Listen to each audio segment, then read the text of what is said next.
a new take on cultivation that knocks it out of the park. Let's talk about Virtuous Sons.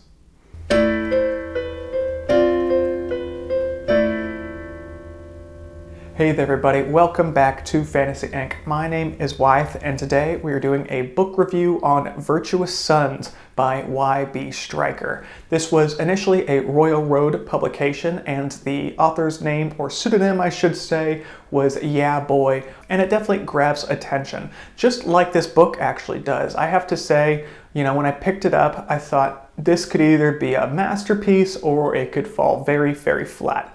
And that's because the author's take on cultivation is something completely new, at least from what I've seen. I've seen a lot of Eastern cultivation and a lot of Americanized cultivation. That's usually what people are referring to when they're saying Western cultivation. This is still Western cultivation, but only geographically, because the author decided that there's a lot of potential for the old mythos when it comes to Greece, Rome, and they decided to actually take it a step further and create their own world where cultivators, or philosophers in this case, strive to defeat the heavens within their own mythos. And my goodness, knocked it out of the park, like I said at the forefront of the video. This one is one for the record books, in my humble opinion, and I am dreading having to wait for book 2 on Audible. To my knowledge, for all y'all readers out there that prefer print or ebook, there are 3 books out, and I do think the author is still writing, if I'm not mistaken, on Royal Road. You can check those links for that as well as the Patreon of the author in the description below.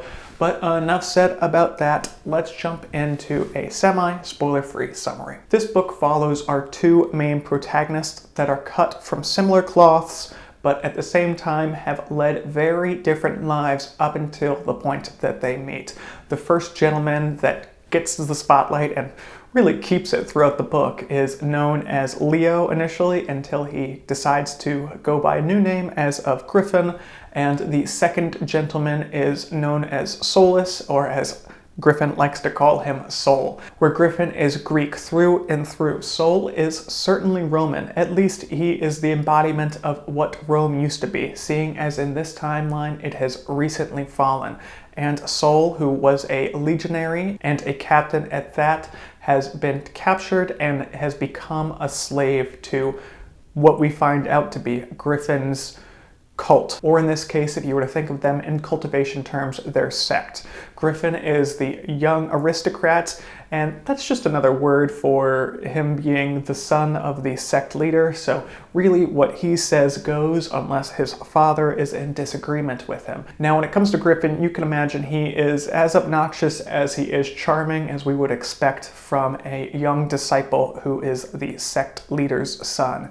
But he is bored with life, and that is until he meets Sol, a slave who has the fury in his eyes and the desire to not let anyone disrespect him or Rome, with a few caveats here and there. And through their unlikely friendship, they are able to not only become brothers at arms, and blood brothers at that, but they are also able to temper and refine each other's, let's say, less desirable characteristics. Now, these gentlemen might not have a set path when it comes to their hero's journey. They are not dissuaded from going out and doing what they desire. This book is written so brilliantly, and I'm incredibly impressed because I'm under the impression that this author is new-ish to the scene. I believe the book was published in 2022, and I think that this was their first work.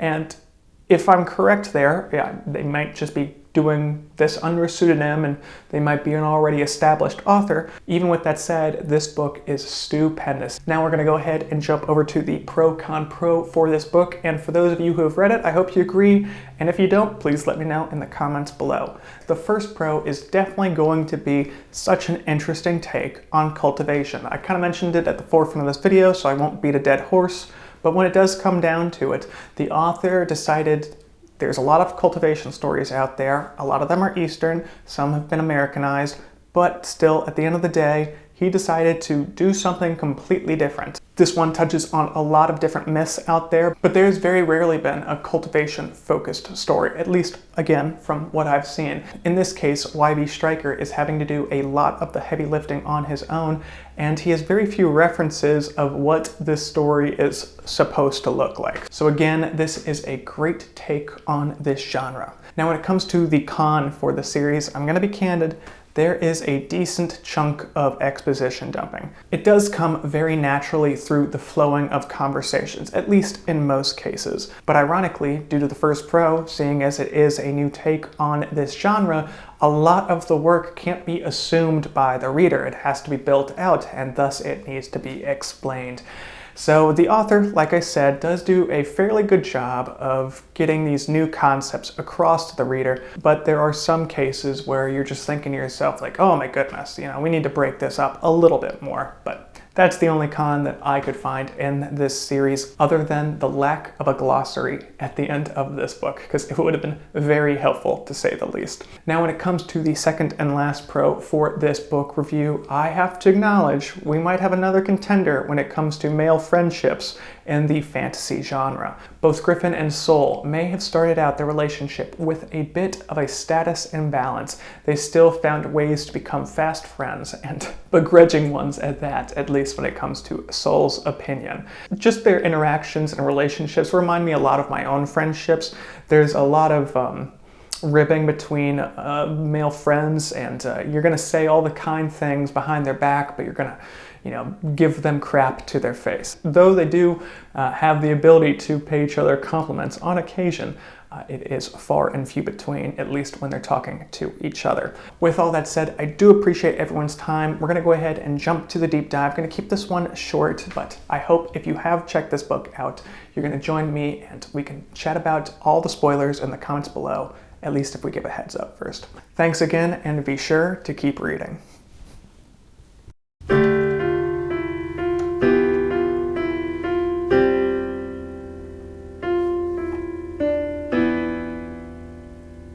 What an interesting way to start a friendship between two of your main protagonists, one being the unwilling servant of the other's family, and them trying their best not to care about it.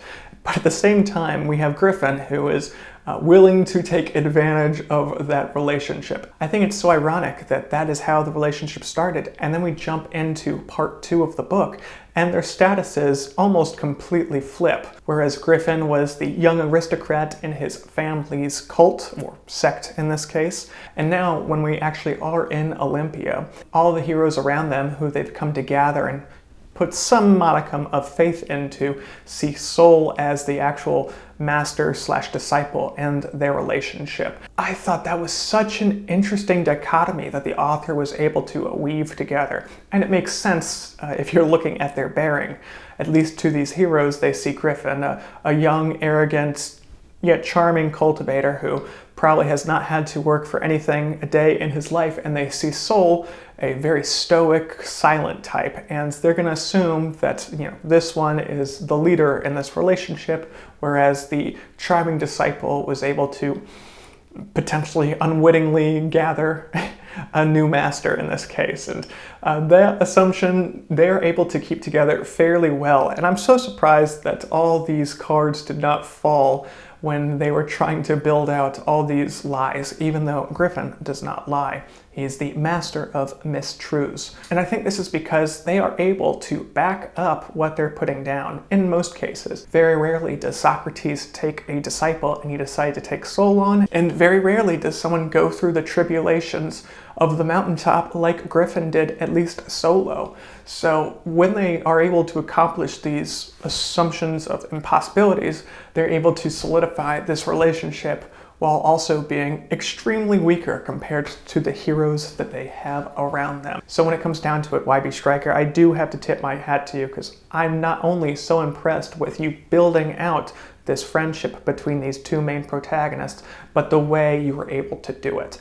And again, it's so interesting that until we get to part 2 almost, we never get the perspective of Sol. It's almost all Griffin in the forefront and his menagerie of cousins in this case.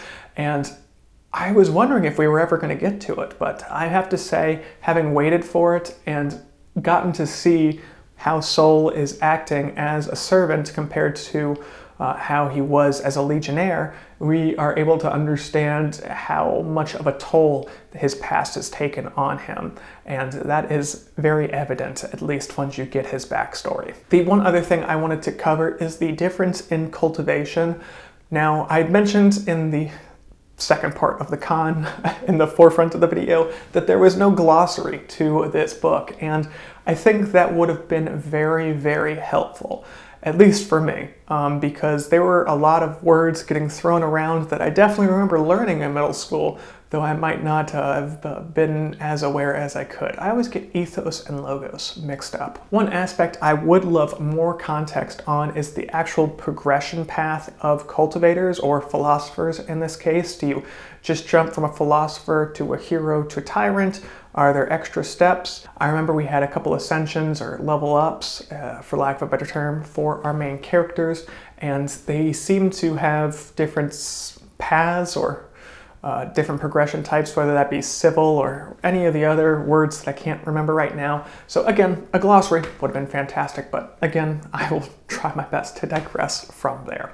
All in all, even with that said, this book was truly fantastic. I think there is so much potential for this motley group that Griffin and Sol have pulled together around them to become either a band of pirates or the new initiators for a coup, and I cannot wait to see what they do in book 2, let alone book 3. So I'm gonna go ahead and wrap it up there. I would love to hear y'all's thoughts in the comments below, whether you loved it, hated it, or thought it was okay, and why that is. With all that said, thank y'all again for your time today. I do appreciate all y'all's support, and I hope each and every one of you keeps reading.